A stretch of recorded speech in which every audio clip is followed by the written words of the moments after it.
Affranchi la publicité. Bienvenue à Zéro Pub.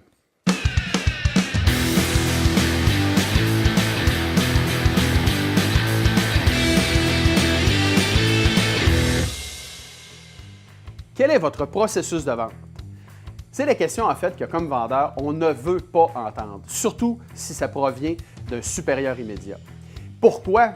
C'est parce que souvent on va associer cette question-là avec « Ah non, j'ai oublié quelque chose dans mon processus » ou pire, « Ça y est, je vais avoir droit encore à un cours de vente ». Mais en fait, vous savez, on a une obligation comme vendeur de comprendre chacune des étapes, les maîtriser, si ce n'est à tout le moins que pour faire avancer notre processus dans chacune de ces étapes. Que vous vendiez des solutions d'affaires à 1 000 $ ou à 1 million, ça ne change absolument rien. Il existe 5 étapes dans notre processus et vous devez les maîtriser.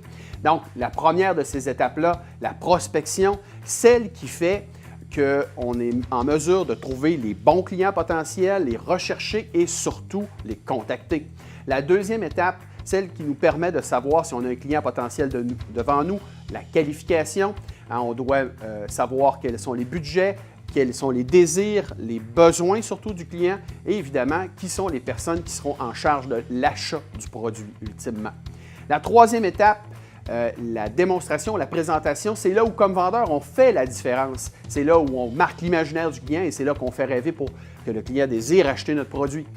La quatrième étape, la gestion des objections. En fait, notre rêve qu'on a tous comme vendeur, c'est de ne pas avoir d'objections. Cependant, les objections, c'est le début de la négociation avec le client. C'est là où le client nous démontre son intérêt d'acheter un produit. La cinquième étape, et non la moindre, la vente. Ce n'est qu'un début, en fait, la vente, ce n'est pas la fin de notre processus. C'est là où on débutera la relation d'affaires avec notre client. Vous savez, vous devez définir évidemment chacune de ces étapes-là et définir possiblement des sous-étapes dans chacune d'elles. En plus, vous devez réfléchir aux outils que vous devez utiliser à chacune de ces étapes-là. Et enfin, vous devez réfléchir à votre ratio de conversion et au délai que nécessite l'aboutissement d'une vente étape par étape. Êtes-vous en mesure, à partir de maintenant, de gérer votre processus de vente complet?